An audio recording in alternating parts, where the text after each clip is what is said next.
Good day, everyone. I am Ronel Tilabastida, and at this time, I will discuss one of the concerns in dealing with curriculum. It is the politics in curriculum.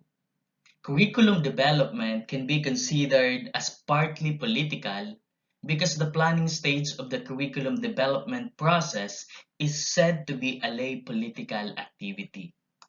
As we go along with this discussion, we will be able to grasp the role of politics in curriculum.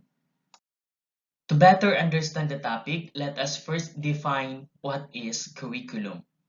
Curriculum is defined broadly as plan to guide instruction or a written document with content and planned learning experiences for achieving desired goals or ends, according to Tyler and Leibowitz, 2013.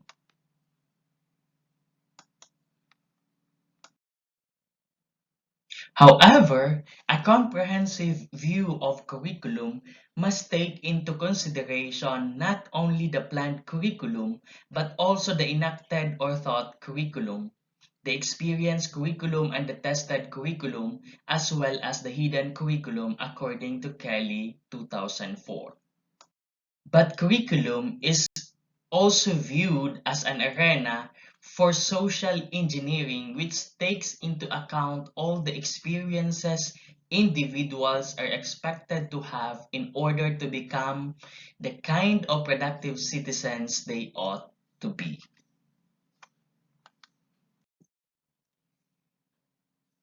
Let us also define politics to be able to connect it to the curriculum. Politics is the process used by any society to determine how power, wealth, opportunity, statue, and other social goods are distributed to the members of that society according to Joseph 2015. Important policy decisions are made through political processes. Put another way, one can say that politics is the process used by any society to determine how power, wealth, opportunity, status, and other social goods are distributed to members of the society according to Young, Levin, and Wallen 2007.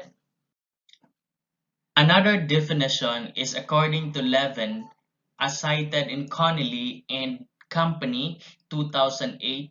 They seek to embrace a broader view of politics as extending beyond formal processes to include a wide range of informal influences and larger social processes.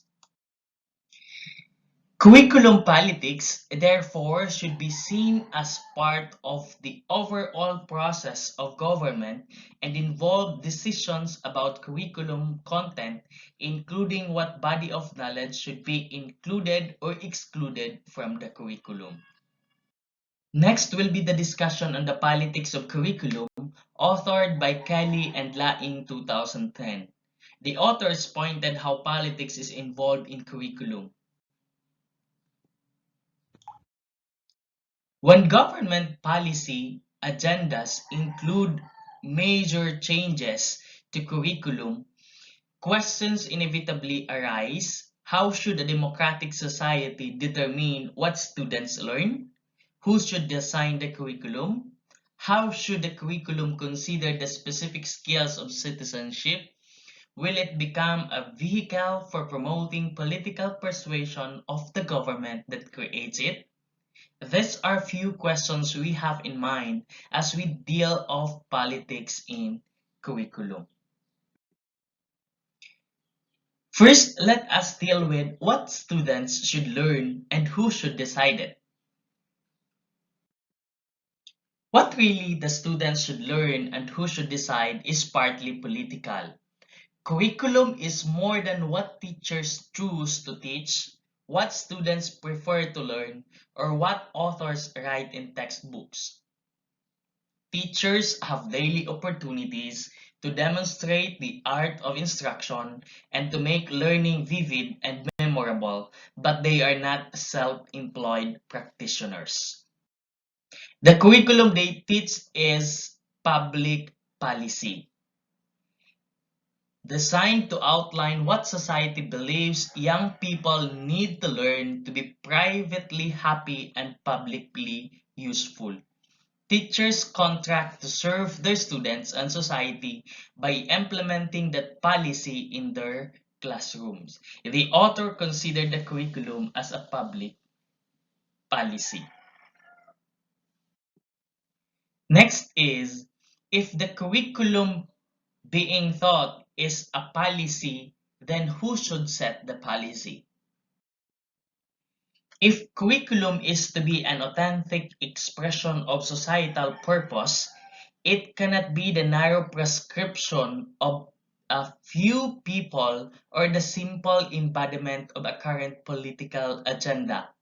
While the actual writing of curriculum may be the work of experts with a specialized understanding of learning processes and subject disciplines, establishing its broader purposes calls for wide participation.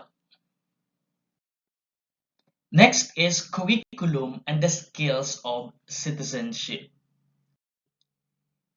Democracy requires literate, knowledgeable, and creative citizens who take responsibility for the public good and respect the rights and opinions of others, as well as contribute to the economic well-being of the country.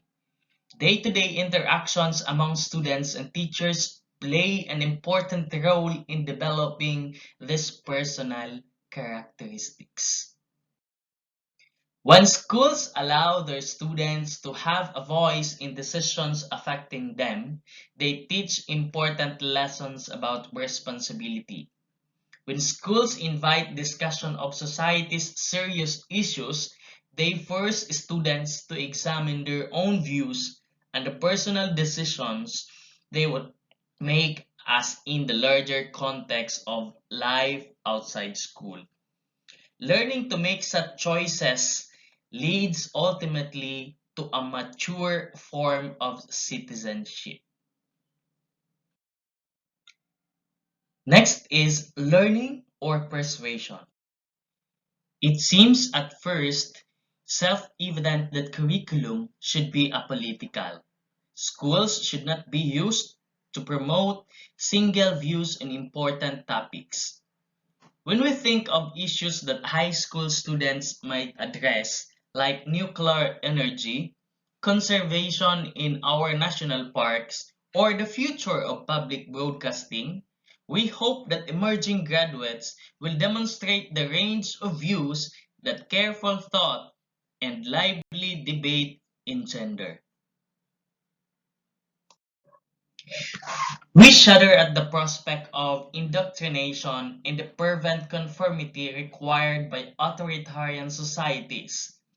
But is it possible or even reasonable to ask government to produce a formal curriculum that in no way reflects its own philosophical preferences? Probably not. Among expert opinions canvassed and the broader societal views solicited, there will be diversity and the government of the day will need to make choices. Another author pointed curriculum politics in the context of higher education. Curriculum politics in higher education, what educators need to do to survive, according to Joseph, 2015. He first deal with the issues in curriculum. Now, what are the issues in curriculum?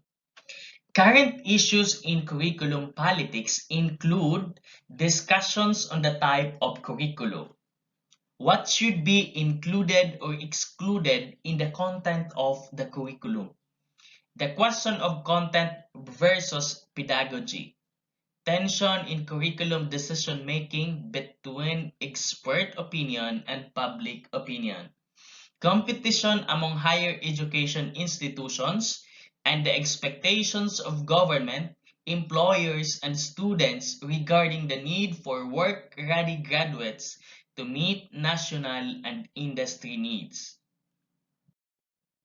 Next is surviving curriculum politics. How can we survive curriculum politics? While it is difficult to ignore the reality of curriculum politics, educators in the tertiary sector can find ways to function optimally by exploring the following survival strategies. First is the understanding that curriculum is not the exclusive domain of educators.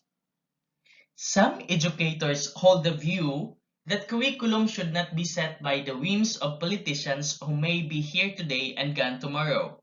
Such individuals either misunderstand the role of politics in curriculum decision making or ignore its potent effect on education at all levels, including the tertiary sector. Another strategy is understanding how to capitalize on political processes. Since important policy decisions are made through political processes, educators should make effort to capitalize on these processes to survive curriculum politics and advance the cause of higher education. Third is understanding how to utilize informal influences to garner curriculum support. In attempting to garner support for curriculum decision making, educators need to become more vocal about matters relating to schooling and education at all levels of the education system, including the tertiary sector. This can be accomplished through letters to the press, seminars, workshops, and consultations with government policy brokers and the public, professional associations, non-governmental organizations, community-based organizations, and other pressure groups. Fourth strategy is understanding and accepting responsibility for promoting and maintaining a quality culture. While curriculum is not the exclusive domain of educators, higher education professionals should not lose sight of their responsibility for promoting and maintaining a quality culture at their institutions. At the heart of this quality culture is the need for higher education institutions to continuously improve their curriculum to ensure that all programs meet high quality standards of fitness for purpose and value for money. These are the strategies needed by higher education in order to survive curriculum politics. The content of the discussion I have presented is lifted from the following articles as my references. First is from Joseph S. 2015, entitled Curriculum Politics in Higher Education, What Educators Need to Do to Survive, from International Journal of Higher Education. And another article is from Kelly and Laing, 2010, entitled The Politics of Curriculum from Education Canada. These are my references. That ends my presentation. Thank you for listening. God bless and mabuhay.